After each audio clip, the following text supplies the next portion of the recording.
സമയം രാത്രി 9 മണി. വീടിന്റെ മുൻവശത്തെ വാതിൽ ശക്തിയായി തുറക്കുന്ന ശബ്ദം കേട്ട് അടുക്കളയിൽ പാത്രം കഴുകുകയായിരുന്ന അമൃത ഞെട്ടിത്തിരിഞ്ഞു. മദ്യത്തിന്റെ രൂക്ഷഗന്ധം അപ്പോൾ അവളുടെ മൂക്കിലേക്ക് അരിച്ചു കയറി. താളം തെറ്റിയ കാലുകളോടെ സനൂപ് അകത്തേക്ക് വന്നു. മുഷിഞ്ഞ ഷർട്ട്, ചുവന്ന് കലങ്ങിയ കണ്ണുകൾ, ചുണ്ടിലൊരു പുച്ഛച്ചിരി. ഏട്ടൻ ഇത്രയും വൈകിയോ? അല്പം പേടിയോടെയാണെങ്കിലും അമൃത അവനോട് ചോദിച്ചു. വൈകിയെന്ന് നിനക്ക് കണ്ടാൽ അറിഞ്ഞൂടെ? സനൂപ് അവളോട് പറഞ്ഞു. എത്ര തവണ പറഞ്ഞു നേരം കഴിഞ്ഞ് കയറി വരരുതെന്ന്. സനൂപ് കസേരയിലേക്ക് വീയാൻ എന്നോണം ഇരുന്നു. അവന്റെ മുഖം പെട്ടെന്ന് കോപം കൊണ്ട് നിറഞ്ഞു. ഒന്ന് പോടി, എന്നെ ഭരിക്കാൻ നീ ആരാടി? ഇവിടെ ആരെപ്പോൾ വരണമെന്ന് തീരുമാനിക്കാൻ നീ എന്റെ ഭാര്യയായാൽ പോരാ. നീ ഞാനാവണം. ഞാൻ തീരുമാനിക്കും ഇവിടെ ആരെപ്പോൾ വരണമെന്ന്, കേട്ടോടി? അവൻ അവളുടെ നേർക്ക് വിരൽ ചൂണ്ടി. ആരെയും പേടിക്കാതെ നടക്കാൻ എനിക്കറിയാം. നീ അടുക്കളയിൽ പോയി നിന്റെ ജോലി നോക്ക്. സനൂപ് പതിവ് പോലെ ഒച്ച എടുത്തു തുടങ്ങിയപ്പോൾ അമൃതയുടെ കണ്ണുകൾ നിറഞ്ഞു. അവൾ പാത്രം കഴുകുന്നത് നിർത്തി കൈ തുടച്ച് അവൻ അരികിലേക്ക് വന്നു. അവന്റെ കോലം കണ്ടിട്ട് അവൾക്ക് സഹിക്കാൻ കഴിയുന്നില്ലായിരുന്നു. ഞാൻ ഏട്ടന്റെ ഭാര്യയാണ്. ഏട്ടന്റെ നല്ലതിനു വേണ്ടിയാണ് ഞാൻ പറയുന്നത്. ഈ മദ്യപാനം നമുക്കിടയിലെ എല്ലാ സന്തോഷവും ഇല്ലാതാക്കുന്നുണ്ട്. ഇന്ന് ഓഫീസിൽ നിന്ന് വിളിച്ചിരുന്നു. ഏട്ടൻ ലീവ് എടുത്തിരുന്നോ? എന്തിനാ ഏട്ടാ ഇങ്ങനെ? അമൃതയുടെ ചോദ്യം കേട്ടതും സനൂപ് പൊടുന്നനെ എഴുന്നേറ്റു. മേശപ്പുറത്ത് കൈകൾ അടിച്ച് ദേഷ്യപ്പെട്ടു. നീ എന്താ എന്നെ ചോദ്യം ചെയ്യുവാണോ? എന്റെ കാര്യത്തിൽ നീ ഇടപെടണ്ട. എന്റെ പണം, എന്റെ ജീവിതം. നിനക്ക് ഇവിടെ സുഖമായി ജീവിക്കാമല്ലോ. ഭക്ഷണമുണ്ട്, വീടുണ്ട്. എന്നിട്ടും നിനക്ക് എന്താ പ്രശ്നം? നീ എപ്പോഴും ഇങ്ങനെ മുഖം വീർപ്പിച്ച് നിൽക്കുന്നത് എന്തിനാണ്? മുഖം വീർപ്പിച്ചതല്ല ഏട്ടാ, സങ്കടം കൊണ്ടാണ്.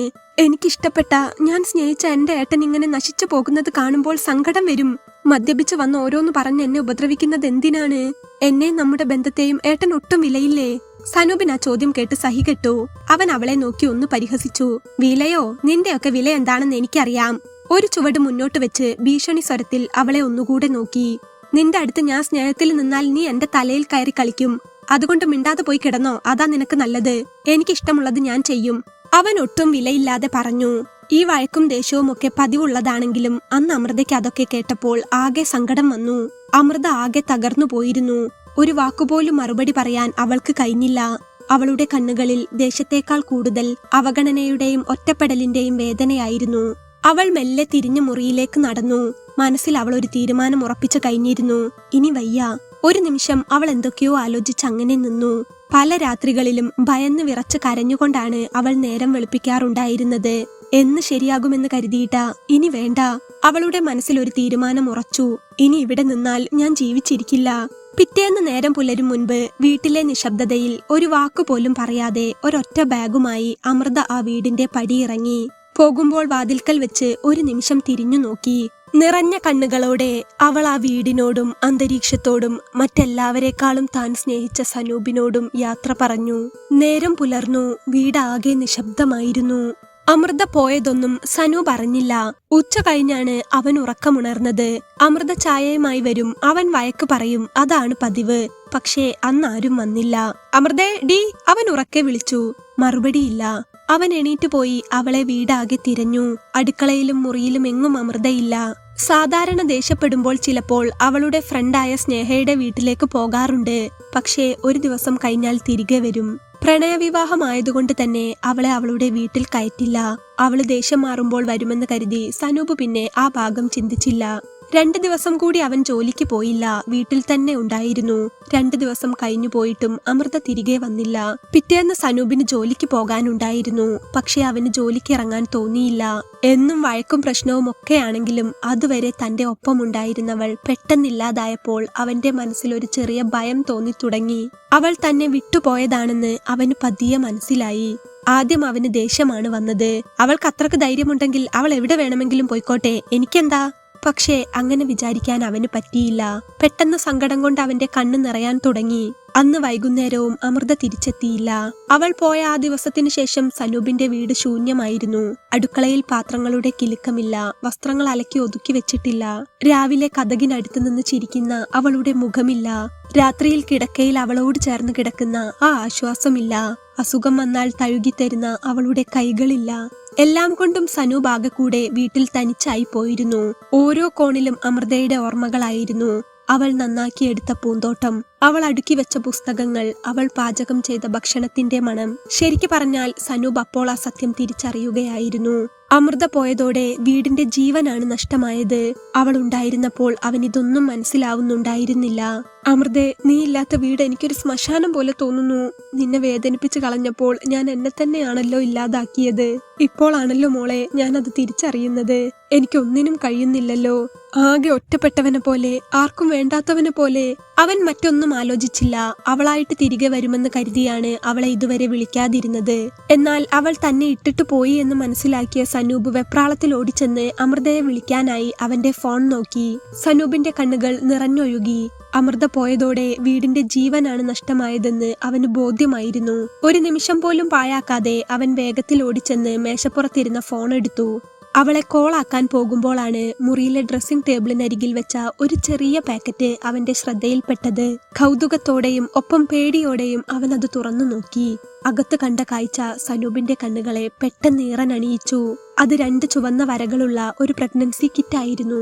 അത് കണ്ടതും സനൂപിന്റെ കയ്യിൽ നിന്ന് ഫോൺ താഴെ വീണുപോയി. അവന്റെ കണ്ണുകളിൽ നിന്നും കണ്ണുനീർ വീണു തുടങ്ങി. അവൻ പതിയെ എങ്ങനെയോ കട്ടിലിലേക്ക് ഇരുന്നു. ആ കിറ്റ് അവൻ നെഞ്ചോട് ചേർത്ത് പിടിച്ചു. അവൾ എന്തുകൊണ്ടായിരിക്കും എന്നോട് ഇത് പറയാതിരുന്നത്? എത്ര ആഗ്രഹിച്ചതാണ് ഞങ്ങൾ 2 പേരും ഒരു കുഞ്ഞിന് വേണ്ടി. ചിലപ്പോൾ ഇങ്ങനെ വഴക്കുണ്ടാക്കി നടക്കുന്ന എന്നോട് എന്തിനു പറയണമെന്ന് തോന്നിക്കാണും. അവളുടെ ഉള്ളിൽ മറ്റൊരു ജീവൻ വളരുന്നുണ്ടെന്ന സന്തോഷം പോലും എന്നോട് പങ്കുവെക്കാനാവാത്ത വിധത്തിൽ ഞാൻ അവളെ വേദനിപ്പിച്ചല്ലോ. സനൂപ് വിങ്ങിപ്പൊട്ടി. ഞാൻ എന്തൊരു മനുഷ്യനാണ്. എന്റെ കുഞ്ഞിനെ വയറ്റിലിട്ട് അവൾ എത്ര വേദനിച്ചിട്ടുണ്ടാകും. എന്റെ കുഞ്ഞിനെ ഉള്ളിൽ പേർന്ന പെണ്ണിനെ ഞാൻ ഉപദ്രവിച്ചല്ലോ. അവന്റെ കണ്ണുനീർ ആ പ്രഗ്നൻസി കിറ്റിൽ വീണു. ആ നിമിഷം അവന്റെ ജീവിതത്തിൽ സംഭവിച്ച ഏറ്റവും വലിയ തിരിച്ചറിവായിരുന്നു അത്. അമൃത അവൾക്ക് വേണ്ടി മാത്രമല്ല പോയത്, അവരുടെ കുഞ്ഞിന് വേണ്ടി കൂടിയാണെന്ന് അവൻ അപ്പോൾ തോന്നി. ഇവിടെ ആയിരുന്നെങ്കിൽ ഞാൻ ഉപദ്രവിച്ച് ആ കുഞ്ഞിനു കൂടെ എന്തെങ്കിലും പറ്റിപ്പോകുമായിരുന്നു. അവൻ അപ്പോൾ മറ്റൊന്നും നോക്കാതെ അമൃതയുടെ ഫോണിലേക്ക് വിളിച്ചു. റിങ് ചെയ്തപ്പോൾ ഫോൺ എടുത്തത് അവളുടെ കൂട്ടുകാരി സ്നേഹയാണ്. ഹലോ അമൃത മോളെ, അവൻ വിളിച്ചു. ഞാൻ അമൃതയല്ല, സ്നേഹയാണ്. അമൃതയ്ക്ക് ചെറിയൊരു ക്ഷീണം, കിടക്കുകയാണ്. അവന്റെ ചോദ്യം കേട്ടപ്പോൾ അപ്പുറത്ത് നിന്ന് സ്നേഹയുടെ മറുപടി വന്നു. അവൾ സ്നേഹയുടെ വീട്ടിലാണല്ലേ ഉള്ളത്. ഞാൻ അങ്ങോട്ട് വരാം, അവളോട് പറയണ്ട. സനൂപ് സ്നേഹയോട് പറഞ്ഞു. സനൂപേട്ടൻ വന്നോളൂ, വരുന്നതിന് കുഴപ്പമൊന്നുമില്ല. പക്ഷേ അവളെ വിഷമിപ്പിക്കരുത്. അവൾ അങ്ങനെ ഒരു സിറ്റുവേഷനിലല്ല ഇപ്പോൾ. സ്നേഹ പറയുമ്പോഴും സനൂപ് കരയുകയായിരുന്നു. എനിക്കറിയാം സ്നേഹ, ഞാൻ ഇപ്പോഴാ ഇവിടെ പ്രഗ്നൻസി കിറ്റ് കണ്ടത്. എനിക്ക് അവളെ ഒന്ന് കാണണം. ഞാൻ എന്തായാലും വരാം. അവൾ അവിടെ ഉണ്ടല്ലോ, സമാധാനമായി. ഞാൻ വരാം. സനൂപ് ഫോൺ വെച്ചു. അവന്റെ മനസ്സപ്പോൾ അമൃതയെ കാണാൻ തുടിക്കുകയായിരുന്നു. മറ്റൊന്നും ആലോചിക്കാതെ ധൈര്യം സംഭരിച്ച് അവൻ സ്നേഹയുടെ വീട്ടിലേക്ക് ഓടിപ്പാഞ്ഞെത്തി. അവന്റെ കയ്യിൽ അപ്പോൾ കുറച്ച് ഫ്രൂട്ട്സും പലഹാരങ്ങളും ചോക്ലേറ്റും എല്ലാം ഉണ്ടായിരുന്നു അമൃതയ്ക്ക് വേണ്ടി. ബെല്ലടിച്ചപ്പോൾ വാതിൽ തുറന്നത് സ്നേഹയാണ്. സനൂപിനെ കണ്ടതും സ്നേഹ ഒന്ന് ചിരിച്ചു. അമൃത എവിടെ? അവൻ സ്നേഹയോട് ചോദിച്ചു. റൂമിലുണ്ട്, അങ്ങോട്ട് ചെന്നോളൂ. സ്നേഹയ്ക്ക് സനൂപിനോട് പരിഭവമൊന്നും ഉണ്ടായിരുന്നില്ല. അവൻ സന്തോഷത്തോടെ അകത്തേക്ക് കയറുമ്പോൾ സ്നേഹയെ ഒന്ന് നോക്കി. സ്നേഹയ്ക്ക് എന്നോട് ദേഷ്യമൊന്നുമില്ലേ? അവളൊന്നും പറഞ്ഞില്ലേ കാര്യങ്ങളൊക്കെ? സനൂപ് അവളോട് ചോദിച്ചു. ദേഷ്യമൊക്കെ ഉണ്ടായിരുന്നു, പക്ഷെ ഇപ്പോൾ ഇല്ല. സനൂപേട്ടൻ ആകെ മാറിയല്ലോ. മുഖത്തൊക്കെ വല്ലാത്തൊരു മാറ്റം. ഏട്ടൻ എന്തായാലും ചെല്ല്, അമൃത അകത്തുണ്ട്. സ്നേഹ ചിരിച്ചുകൊണ്ട് പറഞ്ഞു. സനൂപ് അവളെ നോക്കി ഒന്ന് ചിരിച്ചു. അവൻ അകത്തേക്ക് ചെന്നപ്പോൾ കട്ടിലിൽ ചാരിയിരിക്കുകയായിരുന്നു അമൃത. അവളുടെ മുഖത്ത് നിന്ന് പതിവുള്ള സങ്കടം വിടവാങ്ങിയിരുന്നു. പകരം ഒരുതരം നിർവികാരതയായിരുന്നു. സനൂപിനെ കണ്ടതും അവളുടെ കണ്ണുകൾ ഒന്ന് വിടർന്നു. അമൃത. അവൻ വേഗത്തിൽ അവൾക്കരികിലേക്ക് ചെന്നു. സനൂപേട്ട. അവളുടെ സ്വരമിടറി. പരിഭവമോ പരാതിയോ ഒന്നും അവൾ പറഞ്ഞില്ല. അവൻ അപ്പോൾ അവൾക്കരികിൽ ചെന്നിരുന്നു. നീ പോന്നപ്പോ അവിടെ ഇരിക്കാൻ കഴിയുന്നില്ല മോളെ. കിടക്കാനും നിൽക്കാനും ഒന്നിനും വയ്യ. നീ ഇല്ലാതെ എനിക്ക് പറ്റുന്നില്ല. നമുക്ക് വീട്ടിലേക്ക് പോകാം. ഇനി ഞാൻ മദ്യപിക്കില്ല, ഒരു പ്രശ്നവും ഉണ്ടാക്കില്ല. എനിക്ക് നീയാണ് എല്ലാത്തിനേക്കാളും വലുത്. അതെനിക്കിപ്പോൾ അറിയാം. നമുക്ക് പോകാം അമൃത, അവൻ അവളോട് പറഞ്ഞു. ആ പിന്നെ ഞാൻ നിനക്കൊരു കാര്യം കൊണ്ടുവന്നിട്ടുണ്ട്. സനൂപ് അപ്പോൾ അവളോട് പ്രഗ്നൻസി കിറ്റ് കണ്ട കാര്യം പറയാതെ അവന്റെ പോക്കറ്റിൽ നിന്ന് ഒരു കുഞ്ഞു സമ്മാനം എടുത്തു. അവൻ വരുന്ന വഴിക്ക് ഫാൻസിയിൽ കയറി വാങ്ങിയതാണ്. ഒരമ്മയുടെ രൂപമുള്ള ഒരു കുഞ്ഞു കീ ചെയിൻ. അവൻ അത് അമൃതയുടെ കയ്യിലേക്ക് വെച്ചു കൊടുത്തപ്പോൾ അമൃതയുടെ കണ്ണുകൾ നിറഞ്ഞിരുന്നു. അവളുടെ ചുണ്ടിൽ ചിരി പടർന്നു. അമൃത ആ രൂപത്തിലേക്ക് തന്നെ നോക്കി. നിറവയറുമായി ചിരിക്കുന്ന ഒരമ്മയുടെ മോഡലായിരുന്നു അത്. സനൂപേട്ടൻ ആകെ മാറിയല്ലോ, എനിക്ക് കാണുമ്പോൾ തന്നെ അറിയാം, അവൾ സന്തോഷത്തോടെ പറഞ്ഞു. പിന്നെ മാറാതെ നീ ഇല്ലാതെ എനിക്ക് പറ്റുമോ? സനൂപ് മാറി, ആ പഴയ സനൂപ് മരിച്ചു. ഇനി നിനക്ക് വേണ്ടി മാത്രം, നമ്മുടെ കുഞ്ഞിന് വേണ്ടി മാത്രം ജീവിക്കുന്ന സനൂപേട്ടൻ മാത്രമേ ഉള്ളൂ. അറിയാതെ പറ്റിപ്പോയതിനൊക്കെ നീ ക്ഷമിക്കില്ലേ എന്നോട്? അവൻ അത് പറഞ്ഞ് അവളുടെ മുഖം അവന്റെ കയ്യിൽ കോരിയെടുത്തു. അവന്റെ വാക്കുകളിലെ ആത്മാർത്ഥതയും അവന്റെ കണ്ണിലെ തിളക്കവും മുഖത്തെ സന്തോഷവും അവളുടെ മനസ്സിൽ തട്ടിയിരുന്നു. അവൾക്ക് അവനെ വിശ്വസിക്കാതിരിക്കാൻ കഴിയുമായിരുന്നില്ല. കാരണം അവൾക്ക് അവനെ അത്രമേൽ ഇഷ്ടമായിരുന്നു. അവനെന്ന് വെച്ചാൽ ജീവനായിരുന്നു. അമൃത പതിയെ അവന്റെ കയ്യിൽ പിടിച്ചു. അവന്റെ ദേഹം ആകെ അപ്പോൾ വിറയ്ക്കുന്നുണ്ടായിരുന്നു. പഴയതുപോലെയുള്ള ദേഷ്യം അവന്റെ മുഖത്തുണ്ടായിരുന്നില്ല. പകരമായിട്ടുള്ള സ്നേഹവും പശ്ചാത്താപവുമാണ് അതെന്ന് അമൃതയ്ക്ക് മനസ്സിലായി. സനൂപ് മെല്ലെ കൈകൾ ഉയർത്തി അമൃത വിടർന്ന കണ്ണുകളോടെ അവനെ നോക്കി. അമൃത അവനെ തടഞ്ഞില്ല. അവൾ ആ കൈകൾക്കായി കാത്തിരിക്കുകയായിരുന്നു. അവൻ സാവധാനം അവളെ നെഞ്ചോട് ചേർത്തു പിടിച്ചു. അമൃതയുടെ തല അവന്റെ തോളിൽ ചാരി. ആ നിമിഷം മാസങ്ങളോളം അവർക്കിടയിലുണ്ടായിരുന്ന മദ്യത്തിന്റെ ഗന്ധമോ വഴക്കിന്റെ ഓർമ്മകളോ ഉണ്ടായിരുന്നില്ല. പകരം സ്നേഹത്തിന്റെയും സുരക്ഷിതത്വത്തിന്റെയും ഒരു അന്തരീക്ഷം അവിടെ നിറഞ്ഞു. ഡോക്ടറെ കാണിക്കണ്ടേ? നമുക്ക് സ്കാൻ ചെയ്യണ്ടേ? അവൻ അവളോട് സന്തോഷത്തോടെ ചോദിച്ചു. കാണിച്ചിരുന്നു. ഇനി ഏട്ടന് താല്പര്യമുള്ളത് എവിടെയാണെന്ന് വെച്ചാൽ നല്ല ഡോക്ടറെ നോക്കി കാണിക്കാം, അമൃത പറഞ്ഞു. അവൻ അപ്പോൾ അവളെ നോക്കി തല കുലുക്കിക്കൊണ്ട് ചിരിച്ചു. അവൾ അപ്പോൾ കണ്ണുകൾ അടച്ച് അവന്റെ കൈകളിൽ മുറുകെ പിടിച്ചു. ഏട്ടാ, അവൾ പഴയ സ്നേഹത്തോടെ ഒരിടർച്ചയോടെ വിളിച്ചു. ആ വാക്കുകൾ മതിയായിരുന്നു അവന്. അവൻ പരിസരം പോലും നോക്കാതെ അമൃതയെ അവനോട് ചേർത്ത് പിടിച്ച് വാരിപ്പുണർന്നു. ആ ആലിംഗനത്തിൽ 3 ജീവനുകളുടെ തുടിപ്പും പുതിയൊരു സ്നേഹബന്ധത്തിന്റെ തുടക്കവും ഉണ്ടായിരുന്നു.